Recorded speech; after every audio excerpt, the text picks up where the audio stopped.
Puji Tuhan, selamat pagi Bapak Ibu Saudara. Senang sekali ada di rumah Tuhan untuk merayakan kebaikan Tuhan di dalam hidup kita. Khususnya di hari ini kita merayakan tubuh dan darah Yesus yang tercurah bagi hidup kita. Katakan ke sebelah kiri kananmu, syukur kita punya Tuhan Yesus. Puji Tuhan. Kalau nggak ada Tuhan Yesus, apalah arti hidup kita ini? Dari penampilan dari rekan-rekan performing arts, ya, dari sebuah video klip, God only knows. Oh, hanya Tuhan yang tahu apa yang sebenarnya kita butuhkan.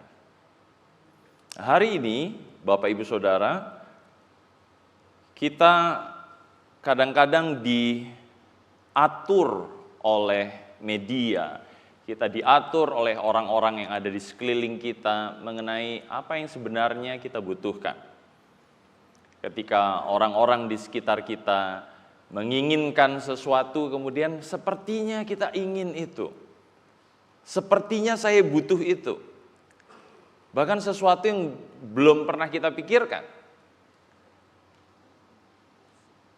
Akhir-akhir ini di dunia teknologi dicengangkan dengan sebuah produk baru dari perusahaan yang besar, Apple Corporation, namanya Apple Vision Pro. Kalau Bapak Ibu Saudara pernah dengar atau belum pernah dengar, kira-kira ini adalah alat yang membuat Anda seperti orang dalam tanda kutip bodoh gitu ya. Karena saudara pakai kacamata seperti kacamata ski gitu, dan di dalam kacamata itu ada sebuah ruang komputasi. Jadi seperti saudara sedang menatap komputer, tetapi itu di kacamata saudara. Jadi Anda akan ngeklik seperti begini. Saudara bisa bayangkan ya. Orang nanti saudara lihat di mall, orang nanti saudara lihat di jalan, mereka begini-begini. Ngapain gitu ya. Apple Vision Pro. Dan beberapa orang kemudian berkata, aduh pengen punya itu. Saya bilang, dulu nggak ada produk ini, nggak ada tuh yang pengen. Itu ya, Bapak Ibu Saudara, kadang-kadang keinginan kita atau apa sebenarnya yang kita inginkan, itu bisa jadi ditentukan oleh orang lain, bukan sebenarnya apa yang kita butuhkan. Dan hanya Tuhan yang tahu sebenarnya apa yang kita butuhkan. Dan itu semua ada di dalam firman Tuhan. Karena itu ketika kita keluar dari firman Tuhan, maka sepertinya kita kehilangan arah. Di luar sana, banyak orang yang tidak tahu arah tujuannya, karena mereka tidak punya firman Allah di dalam hidup mereka. Hari ini materi khotbah saya taruh di alamat web yang saudara bisa, Bapak Ibu Saudara bisa lihat di depan ya. Tidak banyak ayat, tetapi ada beberapa referensi yang mungkin saudara tertarik, Bapak Ibu Saudara tertarik. Ada buku dari Pastor Judah Smith yang kemudian menginspirasi beberapa bagian di dalam apa yang akan saya sampaikan. Demikian juga ada beberapa link yang kalau saudara ingin tahu, saudara bisa masuk ke web address itu. Saya akan bicara tentang who wants to be a millionaire. Who wants to be a millionaire? Dalam bahasa Indonesianya, siapa yang pengen jadi jutawan? Atau miliarder lebih tepatnya ya, karena juta dolar itu beda dengan juta rupiah. Ya, ketika saudara punya, saya punya 1 juta rupiah dengan Anda punya, saya punya 1 juta dolar, beda karena yang satu dikali 15.700 kalau saya nggak salah sekarang untuk 1 dolarnya. Jadi cukup banyak perbedaannya, 15.700 kali lipat perbedaannya. Jadi bisa disebut siapa yang ingin jadi miliarder? Atau sederhananya, siapa yang pengen jadi orang kaya? Ya kan?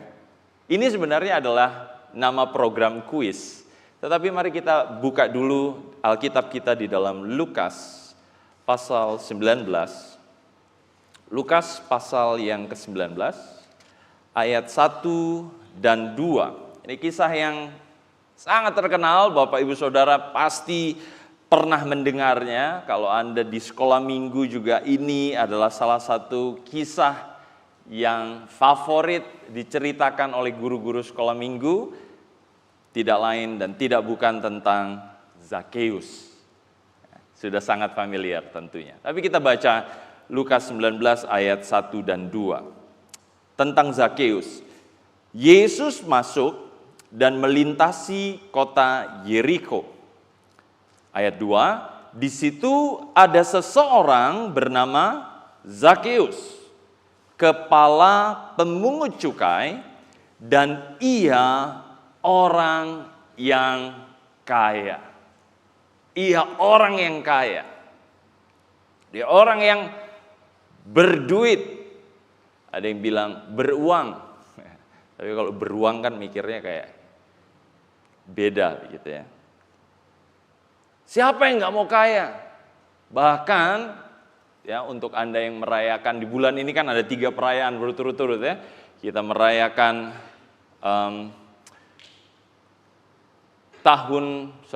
Isra Mi'raj. Saya nggak tahu di sini ada yang merayakan atau tidak. Ya, kalau Anda merayakan mungkin Anda salah server di sini. Kemudian kita merayakan juga Tahun Baru Cina, Imlek, dan untuk anak-anak muda dan orang-orang yang lebih terpapar dengan modernitas ada Valentine Day, ya. Hari kasih sayang yang bertepatan dengan pemilu. Ya, kita merayakan pesta demokrasi. Jadi banyak sekali yang kita rayakan ya. Kalau Anda keluarga dari Bapak Keluaran Joseph Priyono, Anda juga merayakan sesuatu di hari itu. Gitu ya. Jadi double. Ya, di bulan ini banyak sekali yang kita rayakan. Tetapi kalau Anda merayakan Imlek, kalau saya tidak salah, ya correct me if I'm wrong. Ketika saudara mengucapkan Hongsi Fat Choi, benar ya? Saya nggak pernah belajar secara khusus tentang itu. Katanya Anda mengharapkan suatu kelimpahan, betul ya? Anda mengharapkan supaya kamu semakin kaya, semakin sukses, semakin makmur. Kenapa? Karena hampir semua orang ingin menjadi kaya. Who wants to be a millionaire? Like everybody. Siapa yang nggak mau? Nah, who wants to be a millionaire seperti yang tadi saya sampaikan, mungkin jemaat pernah dengar, ini adalah program kuis ya, diadopsi dari Amerika Serikat kalau saya nggak salah. Dipimpin kalau di Indonesia dipimpin oleh seorang host, seorang pembawa acara yang terkenal, Tantowi Yahya, kalau Bapak Ibu Saudara ingat di salah satu stasiun swasta. Nah, kuis ini menguji bukan saja kemampuan pengetahuan umum seseorang, tetapi juga strategi ya seseorang untuk kemudian dapat menggunakan pilihan bantuan. Ya, saudara mungkin ingat Bapak Ibu Saudara ada pilihan 50-50, ada pilihan call a friend, ada pilihan apalagi saya lupa satu lagi. Ya mungkin Anda lebih ingat dari saya. Ya, jadi strateginya apakah saudara pakai semua atau satu persatu sampai kemudian tujuan akhirnya adalah mendapatkan 1 miliar rupiah. Bayangkan 1 miliar rupiah kalau dibeliin rujak yang di depan pengkolan itu, Asem 3, saudara bisa bayangkan ya, kita bisa beli satu kebunnya sekalian mungkin dengan uang itu. Kalau saya bertanya kepada jemaat, apakah Anda, apakah Bapak, Ibu, Saudara, Saudari mau mendapatkan 1 miliar rupiah? Tentu saja tidak akan ada yang berkata tidak, kan? Ya, saudara bilang, enggak saya nggak mau 1 miliar, saya mau 100 rupiah saja. Saya rasa nggak mungkin ya. Saudara pasti ingin itu. Bahkan saudara ingin lebih lagi dari hal itu. Tetapi Apa yang harus kita lakukan untuk kemudian mendapatkan itu? Pertanyaannya kan itu. Kalau kemudian Anda punya kesempatan untuk mendapatkan 1 miliar rupiah, apa yang harus saudara korbankan untuk kemudian saudara dapatkan itu? Apa yang saudara harus tumbalkan untuk mendapatkan hal itu? Bagi orang-orang tertentu mereka nggak peduli, mereka rela melakukan apapun untuk mendapatkan uang tersebut. Rela lah mau jungkir balik, mau apa dijual. Makanya banyak orang kemudian sering tertipu kan. Bapak Ibu Saudara, saya harap jemaat Mahanaim adalah jemaat yang cerdas, jemaat yang bijak, sehingga ketika saudara dapat WhatsApp, saudara dapat email, saudara dapat SMS, dapat telepon, Bapak, Ibu, ini ada harta karun dari Bung Karno, gitu ya. Untuk mencairkannya, Bapak Ibu transfer dulu ke saya sekian juta. Jangan percaya. Ya. Kadang-kadang orang pengen cepat kaya dan kemudian mereka melakukan banyak hal, akhirnya malah tertipu. Kenapa? Karena ini ya, keinginan untuk menjadi kaya itu ada di benak setiap orang. Saudara mengakuinya atau tidak? Itu ada di benak setiap orang. Tetapi bagaimana untuk kemudian mencapai hal itu? Ada yang rela melakukan apapun untuk uang, dan setelah mendapatkan uang itu sebenarnya yang mereka kejar bukan uangnya. Karena uang itu hanya selembar kertas saja yang dijamin oleh pemerintah sehingga ada nilainya. Kalau saya tulis 100 miliar, 1 miliar di atas kertas, saya kasih tanda tangan Jeff Gideon Minandar, saya kasih kepada saudara nggak akan percaya. Nggak akan percaya, sepatunya Jeff aja cuma 180 ribu, gimana caranya dia mau kasih saya ke 1 miliar? Nggak mungkin. Saudara nggak bisa percaya saya. Tapi ketika pemerintah yang cetak itu, maka saudara percaya. Tetapi setelah mendapatkan kekayaan, mendapatkan uang, sebenarnya apa sih yang dikejar oleh seseorang? Jawabannya adalah sebuah status. Status. Bahwa saya punya kekuatan. Saya punya kuasa. Dengan kuasa saya bisa mengadakan sesuatu, mengadakan itu maksudnya membeli. Dengan status saya bisa menyuruh seseorang untuk datang dan pergi. Dan ini mungkin yang terlintas di dalam pikiran Zakheus ketika ia mulai membangun reputasinya sebagai kepala pemungut cukai. Ya, saudara lihat, dia bukan sekedar pemungut cukai, tetapi dia adalah kepala pemungut cukai. Dia jadi pemimpin dari para pemungut cukai. Saya rasa pernah dijelaskan ya di mimbar ini bahwa pemungut cukai itu bukan pekerjaan yang disukai. Kenapa? Karena mereka mengambil pajak dari masyarakat dengan, saya rasa gembala atau staf gembala pernah sampaikan ini, dengan nilai yang lebih tinggi supaya kemudian mereka bisa setorkan sebagian kepada penjajah, pemerintah Romawi, dan sebagian mereka ambil untuk diri mereka sendiri. Ya, definisi korupsi itu sudah ada sejak zaman dulu di dalam diri para pemungut cukai. Nah, dia, Zakheus, adalah kepalanya. Jadi orang-orang kurang ajar, koruptor, pengambil duit rakyat ini kepalanya. Ini pemimpinnya. Ya, bahkan seorang pendeta di Amerika Serikat, saya sebutkan tadi ya, namanya Judah Smith, dia menggambarkan Zakheus itu seperti kepala preman, gangster. Ya, meskipun badannya kecil, tetapi dia gangster. Dia preman, dia malak orang, dia memeras orang-orang yang adalah sebenarnya orang-orang sebangsanya. Jadi Zakheus ini punya nama yang kurang baik. Ia mendapatkan status terkenal meskipun dalam hal yang buruk. Kalau di dalam bahasa Indonesia kan kita hanya pakai kata terkenal saja, tapi dalam bahasa Inggris itu dibedakan. Jadi terkenal itu dalam hal buruk itu bukan famous, tetapi dipakai kata notorious. Notorious. Zakheus ini notorious, dia bukan famous. Yesus famous. Ya, karena dia bisa melakukan mujizat. Dia menyembuhkan, dia memberi makan orang. Dia melakukan a famously act. Tetapi Zakheus, he's a notorious. Dia orang yang terkenal dalam hal yang buruk. Dia punya status, dia punya uang yang berlimpah. Dikatakan tadi di ayat yang kedua, ia orang yang kaya.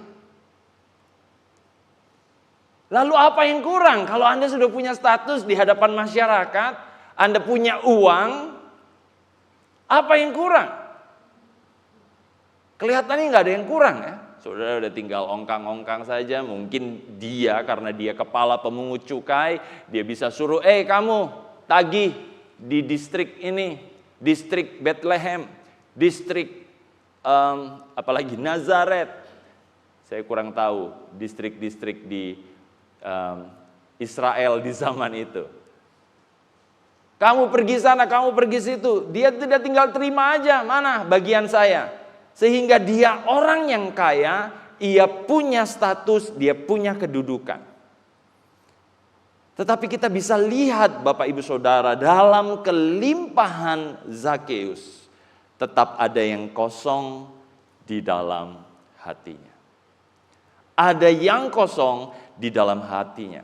Hal ini kurang lebih sama yang pernah juga dikatakan oleh seorang penyanyi yang sudah meninggal cukup lama. Kalau Bapak Ibu Saudara yang lebih tua mungkin ya mengerti, ada seorang penyanyi dari Inggris, ya, walaupun dia adalah keturunan kalau saya nggak salah Turki, namanya Freddie Mercury, ya, bandnya namanya Queen. Nah, dia pernah menyatakan, ya, saya taruh linknya di web address tadi, tentang bagaimana statusnya yang kaya, statusnya yang terkenal itu tidak bisa mengisi ruang kosong di hatinya. Ia butuh suatu kasih, tetapi kasih itu tidak dia dapatkan di dunia ini. Kalau saudara tahu cerita tentang Freddie Mercury, dia pernah punya pasangan wanita, tetapi dia juga meninggal dalam kondisi AIDS dengan pasangan laki-laki. Jadi sudah bisa lihat ya, dia berusaha mendefinisikan kasih. Saya butuh kasih. Oh, coba dari cewek gimana? Oh, cewek nggak bisa. Cowok gimana? Apa sih kasih itu? Oh, mungkin dari keterkenalan. Mungkin dari lagu-lagu saya yang kemudian disorakkan di panggung-panggung besar. Tidak ada satupun yang bisa mengisi hatinya. Ada sesuatu yang kosong. Dan Zakheus tahu mengenai hal ini. Ada sesuatu yang kosong di dalam hatinya. Iya, aku kepala preman di sini, aku kepala pemungut cukai, tetapi ada sesuatu yang hilang. Dan itu nampak ketika ia mendengar tentang Yesus. Apalagi ia mendengar bahwa Yesus disebut sebagai Mesias. Wah, ini sosok yang didambakan oleh semua orang Yahudi. Mesias. Kalau di kalangan Jawa, Ratu Adil gitu kan. Saudara, orang-orang Jawa tuh menginginkan bahwa ada Ratu Adil yang bisa membawa kedamaian. Nah, di kalangan Yahudi mereka menyebutnya Mesias, yang diurapi dalam bahasa Indonesianya. Jadi dia mulai tertarik. Dia bilang, apakah sosok ini yang bisa kemudian menjawab? Apakah sosok ini yang bisa kemudian mengisi ruang kosong di dalam hati kita. Hatinya. Coba kita lihat di ayat 3 sampai yang ke-10. Kita bisa lihat bahwa Zakeus berusaha untuk melihat siapa Yesus itu. Tetapi sayangnya badannya pendek. Sehingga dia tidak bisa melihat. Ada banyak orang yang berkata bahwa sebenarnya kalau dia terkenal, famous dalam hal yang baik, maka orang-orang tidak akan segan-segan untuk kasih jalan buat dia. Ya, saya kemarin melayani di Youth GPDI Ketapang. Mereka disebut anak muda, tetapi mereka merayakan ulang tahun yang ke-78. Jadi agak-agak kontradiksi gitu ya. Anak muda ulang tahunnya ke-78, sudah tua ya. Tetapi mereka anak-anak muda yang menarik, mereka sebut diri mereka 5O Youth. Setelah mereka merayakan anniversary mereka yang ke-78, saya sampaikan firman Tuhan, kami makan di bawah. Dan karena mereka tahu saya pembicaranya, kemudian mereka bilang, kasih jalan. Saya bilang, enggak, udah antri aja. Kenapa? Karena mereka tahu ada orang yang saya respect nih sama orang ini. Saya mau kasih jalan buat dia. Tetapi Zakeus, dia nggak bisa lakukan itu. Kenapa? Karena orang-orang tahu betapa bobroknya dia. Ini kepala preman. Ketika dia berusaha untuk maju, orang makin dilebar-lebarin badannya. Saudara pernah lihat ya? Ada orang yang seperti itu kalau saudara antri ya. Makin lebar mereka badannya. Kenapa? Karena mereka nggak ada yang respect dengan Zakeus. Mereka nggak mau Zakeus ini kemudian mendapatkan privilege, hak istimewa. Kenapa? Karena dia sudah mengambil begitu banyak dari rakyat. Kita lihat di ayat yang keempat, kemudian dia cari cara untuk mendahului orang-orang banyak supaya kemudian ia mendapatkan posisi di mana ia bisa melihat Yesus dengan jelas. Di ayat yang kelima, ketika Yesus tiba di tempat itu, menariknya Yesus melihat dia. Yesus melihat Zakeus dan kemudian berkata, Zakeus, segeralah turun sebab hari ini aku harus menumpang di rumahmu. Menurut Bapak Ibu Saudara, layak nggak Zakeus dapat perlakuan seperti ini? Kalau ada seseorang, ini andai kata ya, saya nggak berharap ini terjadi di tengah-tengah jemaat. Ada salah satu jemaat GPDI Mahanaim ini terkenal suka ngompas, suka malak ke jemaat-jemaat yang lain gitu ya. Suka minta uang ke jemaat-jemaat yang lain. Kemudian suatu hari dia hadir di tengah-tengah perkumpulan jemaat. Kemudian Bapak Gembala bilang, "Hei Bapak, gimana kabarnya?" Orang-orang yang lain bilang, "Wah, ini orang yang malakin kita tiap hari nih." Ya, saya harap gak ada yang terjadi di sini ya. Tetapi kenapa kok dia yang diperhatikan? Inilah yang disebut sebagai intervensi kasih karunia ilahi. Kasih karunia atau anugerah itu diberikan kepada mereka yang tidak layak. Nah, sayangnya kadang-kadang sebagai orang Kristen, kemudian kita berpikir saya lebih layak daripada yang lainnya. Betul ya? Kadang-kadang kalau ketika kita mendengar khotbah yang keras atau khotbah yang membuka kesalahan atau dosa, kemudian kan kadang-kadang tangan kita, iya kan? Atau bapak yang itu, ibu yang itu, nggak pernah kesini kan? Selalu kita setuju, ini khotbah buat orang itu. Kita nggak mau itu menuju kepada diri kita sendiri.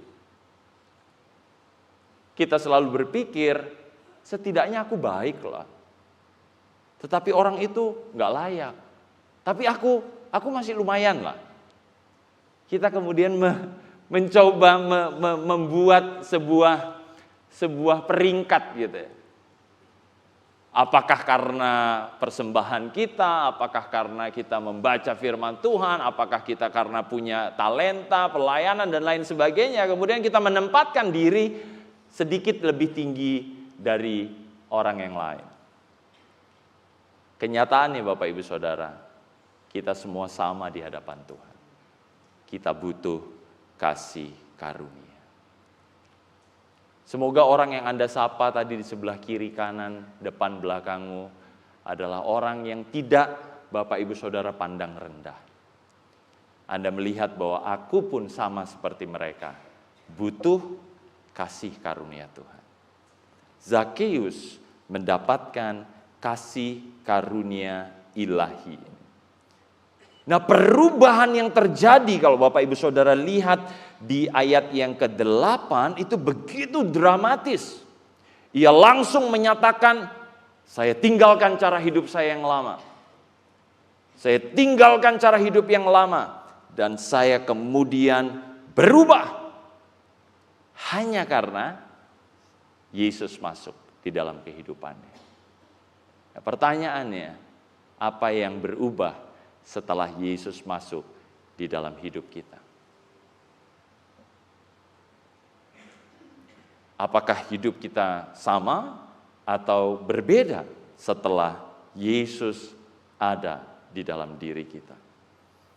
Video dan penampilan yang ditayangkan di awal khotbah tadi menunjukkan betapa Tuhan memiliki jenis kasih yang tidak dimiliki dan tidak dimengerti oleh dunia. Itu gambarannya, nanti Bapak Ibu Saudara bisa masuk ke web address tadi. Coba saudara tonton video klipnya. Ya, tadi digambarkan dengan tarian, performing arts. Tetapi di dalam video klipnya itu ditunjukkan tentang seseorang yang dia berusaha tersenyum di dalam hidupnya. Dia sepertinya punya segalanya. Dia punya tempat tinggal, dia punya teman, dia punya pekerjaan, dia punya uang untuk membeli segala sesuatunya. Tetapi di dalam hatinya ada kasih yang tidak bisa diisi oleh kasih apapun. Dan ketika masuk ke titik di mana dia tidak bisa lagi menahan apa yang ada di dalam dirinya, hal-hal yang menghantuinya, hal-hal yang membuat dia mungkin malu, kesalahan-kesalahan di masa lalunya, dia berpikir bahwa nggak ada kasih yang bisa menerima saya.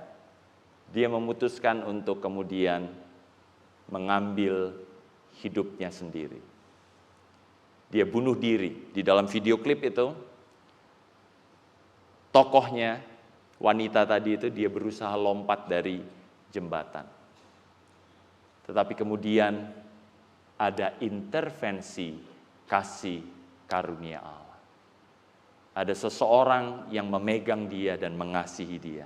Sama seperti tadi yang diperagakan oleh rekan-rekan performing arts. Ada orang-orang yang kemudian mengasihi dan mengenalkan kasih Allah. If we could start over. Kalau kita bisa ulang lagi. Bapak Ibu Saudara, mungkin kita datang dengan kondisi bolong-bolong. Ada hal-hal yang membuat kita merasa tidak layak, merasa bersalah di hadapan Tuhan. Tetapi Dia adalah Allah yang punya kasih yang berbeda. Kasih yang tidak dimengerti oleh dunia ini. Dan hal ini harusnya jadi jawaban dari pencarian setiap orang akan arti kehidupan. Mari kita ke Efesus pasal yang ketiga, ayat 16. Efesus pasal yang ketiga, ayat yang ke-16 sampai 19.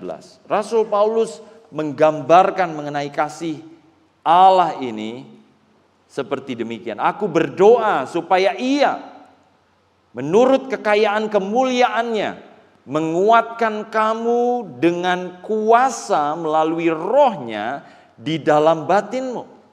Sehingga oleh imanmu Kristus tinggal di dalam hatimu dan kamu berakar serta berdasar di dalam kasih. Aku berdoa supaya kamu bersama-sama dengan semua orang kudus, maksudnya orang-orang percaya, dapat memahami betapa lebarnya dan panjangnya dan tingginya dan dalamnya kasih Kristus. Dan dapat mengenal kasih itu yang melampaui segala pengetahuan. Aku berdoa supaya kamu dipenuhi di dalam seluruh kepenuhan Allah. Ada orang-orang yang merasa kosong berjalan di dalam kehidupannya.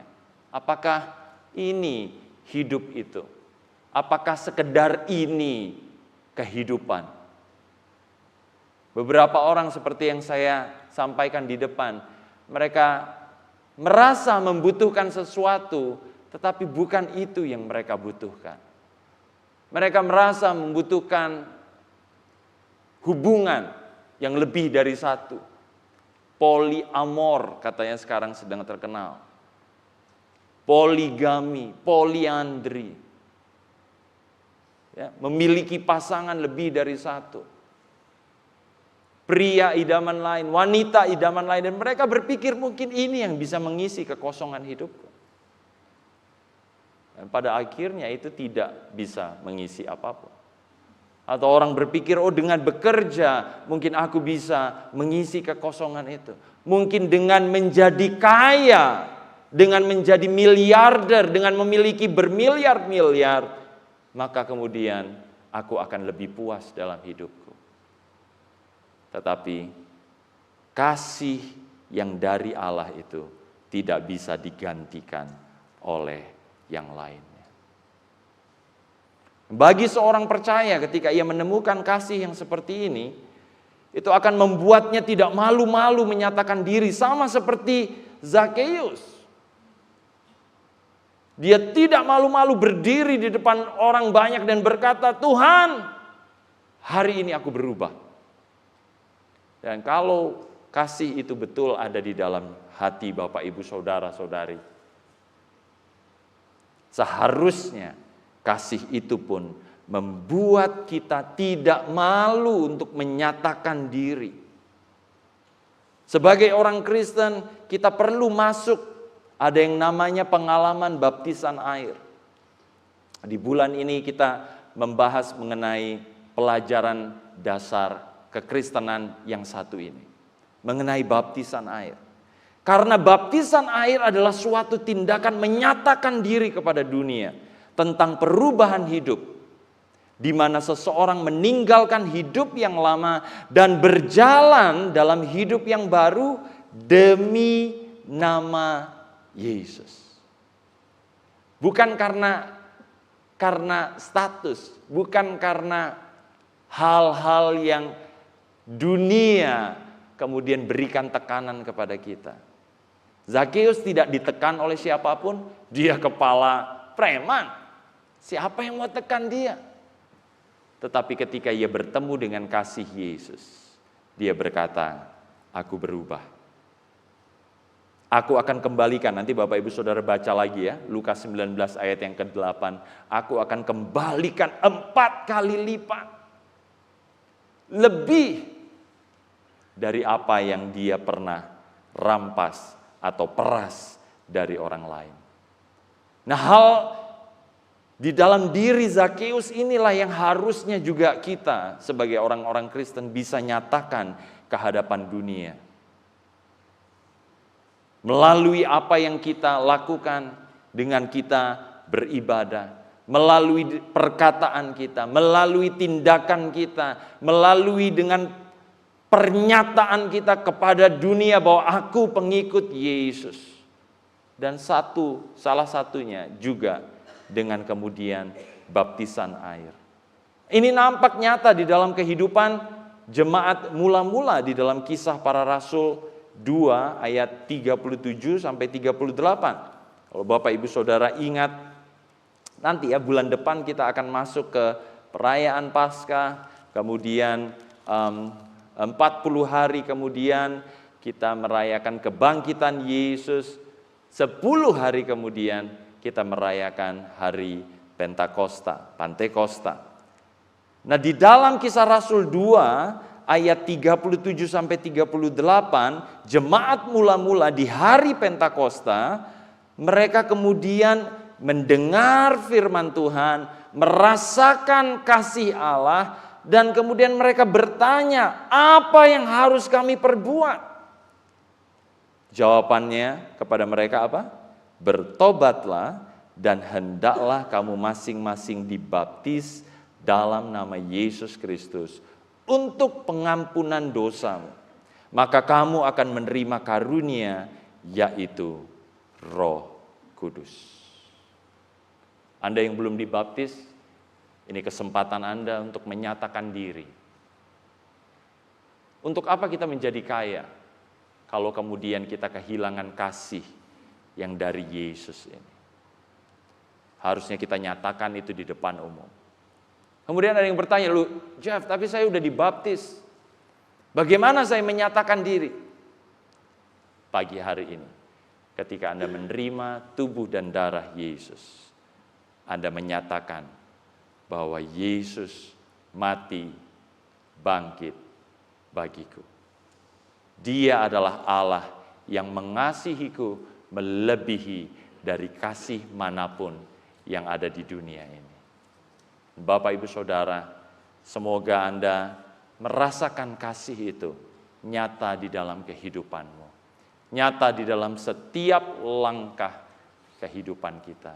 Mari kita mempersiapkan diri kita untuk kemudian menikmati tubuh dan darah Yesus.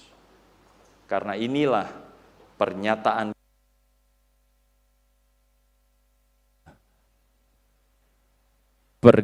kita bahwa Yesus memiliki kasih yang luar biasa, yang berbeda dari kasih yang lain yang ada di dunia.